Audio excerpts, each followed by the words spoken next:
ಒಬ್ಬ ವ್ಯಕ್ತಿಯ ಯೋಗ್ಯತೆಯನ್ನು ಅಳಿತಕ್ಕಂಥದ್ದು, ಡಾಕ್ಟರ್ ಪರಮೇಶ್ವರ್ ಅವರ ಯೋಗ್ಯತೆಯನ್ನು ಅಳಿತಕ್ಕಂಥದ್ದು, ಸಿದ್ದರಾಮಯ್ಯನ ಯೋಗ್ಯತೆಯನ್ನು ಅಳಿತಕ್ಕಂಥದ್ದು, ಎಚ್ ಕೆ ಪಾಟೀಲ್ ಯೋಗ್ಯತೆಯನ್ನು ಅಳಿತಕ್ಕಂಥದ್ದು, ಮತ್ತೆ ಕೆ ಎಚ್ ಮುನಿಯಪ್ಪನವರ ಯೋಗ್ಯತೆಯನ್ನು ಅಳಿತಕ್ಕಂಥದ್ದು. ಅವ್ರು ಯಾವ ಜಾತಿನಲ್ಲಿ ಹುಟ್ಟಿದ್ದಾರೆ ಅದ್ರ ಮೇಲೆ ನಿರ್ಧಾರ ಆಯ್ತಿತ್ತು. ಅಶೋಕ ನಿನ್ಗುವೆ, ಅಶ್ವಥ್ ನಾರಾಯಣ ನಿನ್ಗುವೆ, ನಾವೆಲ್ಲ ಸೂದ್ರರು. ಯತ್ನಾಳ್ ನಿಮ್ಗುವೆ, ನೀವೆಲ್ಲ ಸೂದ್ರರು,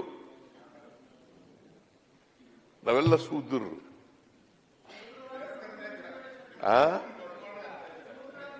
ರಿಸರ್ವೇಶನ್ ಅಪ್ಲೈ ಸೂತ್ರನ ಇಲ್ವೋ? ಸೂತ್ರನ ಇಲ್ವೋ? ಸೂತ್ರ, ಅದಕ್ಕೆ ನಾವು ರಿಸರ್ವೇಶನ್ ಸೂತ್ರ. ಪರಮೇಶ್ವರ್ ಒಪ್ಕೊಂಡಂಗಿದ್ರೆ ಎಲ್ಲ ಸೇರ್ಕೊಂಡ್ಬಿಡೋಣ ನೋಡಿ. ನಾವೆಲ್ಲ ಒಪ್ಕೊಂಡೇ ಮಾತಾಡೋದು. ಆಯ್ತು, ನಾವೆಲ್ಲ ಸೂದ್ರರು ಅಂತ ಅನ್ನೋದೇ ಒಪ್ಕೊಂಡೇ ಮಾತಾಡೋದು. ನಾವೆಲ್ಲ ಸೂದ್ರರು. ಈ ಜಾತಿಯ ಆಧಾರದ ಮೇಲೇನೆ ಶ್ರೇಷ್ಠತೆ ಕಳಪೆ ತೀರ್ಮಾನ ಆಯ್ತಿತ್ತು. ಅದಕ್ಕೆ ಬಸವಾದಿ ಶರಣರು ಇವೆಲ್ಲ ಈ ನಂಬಿಕೆಗಳಿದಾವಲ್ಲ, ಇವೆಲ್ಲ ಸರಿ ಇಲ್ಲ. ಅದಕ್ಕೆ ಕುವೆಂಪು ಏನ್ ಹೇಳ್ತಾರೆ ಗೊತ್ತಾ? ಏನ್ ಹೇಳಿದ್ರು ಹೇಳಿ? ಕುವೆಂಪು ಹುಟ್ಟುವಾಗ ಪ್ರತಿಯೊಬ್ಬರು ಕೂಡ ವಿಶ್ವಮಾನವರಾಗಿ ಹುಟ್ಟುತ್ತಾರೆ. ಪ್ರತಿಯೊಬ್ಬರ ಮಗು ಕೂಡ ಹುಟ್ಟುವಾಗ ವಿಶ್ವಮಾನವರಾಗಿ ಹುಟ್ಟುತ್ತವೆ. ಬೆಳೀತಾ ಬೆಳೀತಾ ಬೆಳೀತಾ ನಮ್ಮ ಜಾತಿ ವ್ಯವಸ್ಥೆಯ ಪರಿಣಾಮವಾಗಿ ಅಲ್ಪಮಾನವರಾಗ್ಬಿಡ್ತಾರೆ. ಅದಕ್ಕಿಂತ ಕನಕದಾಸರು ಕುವೆಂಪು ಅವರು ಹೇಳಿದ್ದು. ಕನಕದಾಸರು ಹೇಳೋರು. ಅದಕ್ಕೆ ಬಸವಣ್ಣವ್ರು ಏನ್ ಹೇಳಿದ್ರು ಗೊತ್ತಾ? ಇವನಾರವ ಎಂದೆನಿಸದಿರಯ್ಯ, ಇವ ನಮ್ಮವ ಎಂದೆನಿಸಯ್ಯ, ನಿನ್ನ ಮನೆಯ ಮಗನೆಂದೆನಿಸಯ್ಯ. ಕೂಡಲ ನಿನಗೆ ಕನಕದಾಸರು ಏನ್ ಹೇಳಿದ್ರು ಗೊತ್ತಾ?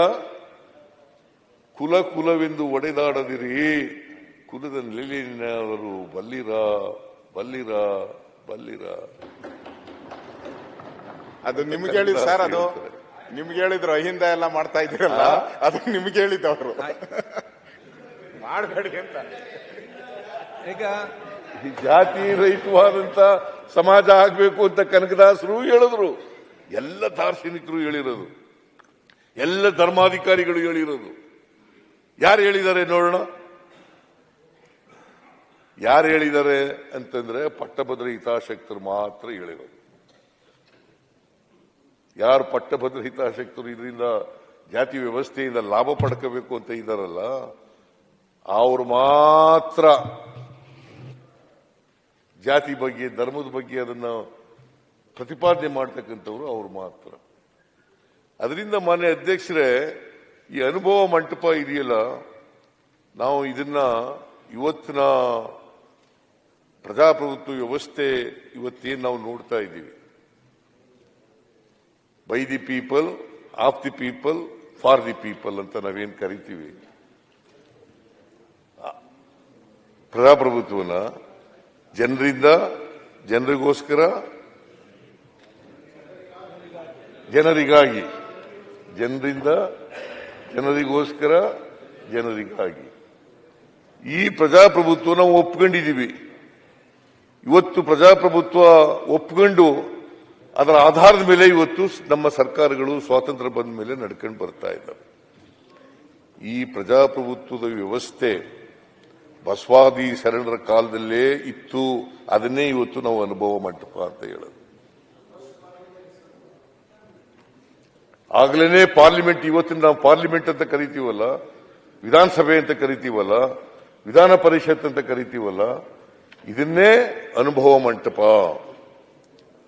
ಅನುಭವ ಮಂಟಪ ಅದರ ಅಧ್ಯಕ್ಷರಾಗಿದ್ದವ್ರು ಯಾರು? ಈಗ ನಿಮ್ಮ ಸ್ಥಾನ ಇದೆಯಲ್ಲ, ಕೂತ್ಕೊಂಡಿದ್ದೀರಲ್ಲ,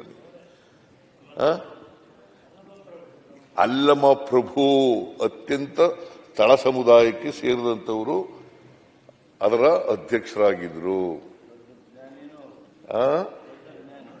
ದೊಡ್ಡ ಜ್ಞಾನಿ, ದೊಡ್ಡ ಜ್ಞಾನಿ, ಅವರು ಅಧ್ಯಕ್ಷರಾಗಿ ನಿಮ್ಮ ಪೀಠದಲ್ಲಿ ಅವ್ರು ಕೂತಿರ್ತಿದ್ರು. ಆಗ ಅಲ್ಲಂ ಪ್ರಭು ಅವರು ಕೂತಿರ್ತಿದ್ರು. ಅದನ್ನ 812ನೇ ಶತಮಾನದಲ್ಲಿ ಬಸವಾದಿ ಶರಣರು ಇದ್ದದ್ದು. ಅದನ್ನ ನಾವು ಇವತ್ತು ಸ್ವಾತಂತ್ರ್ಯ ಬಂದ ಮೇಲೆ ಇವತ್ತಿನ ಆಧುನಿಕ ಭಾರತದಲ್ಲಿ, ಆಧುನಿಕ ಜಗತ್ತಿನಲ್ಲಿ ನಾವು ಪ್ರಜಾಪ್ರಭುತ್ವದ ರೀತಿಯಲ್ಲಿ ಯತ್ನಾಳು ಪಾಪ ಅವರು ಈಗ ತೆಗೆದ್ರೆ ಅಂಜಿಕೆ ಚಲೋ ಆಗತ್ತೆ ಅವ್ರಿಗೆ.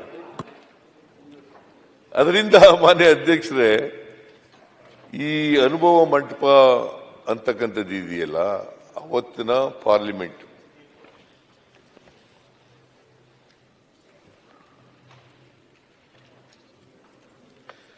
ಈ ಅಲ್ಲಂ ಪ್ರಭು ಯಾವ ಜಾತಿಗೆ ಸೇರಿದವರು ಅನ್ನೋದ್ರ ಬಗ್ಗೆ ಸ್ವಲ್ಪ ವಿವಾದ ಇದೆ.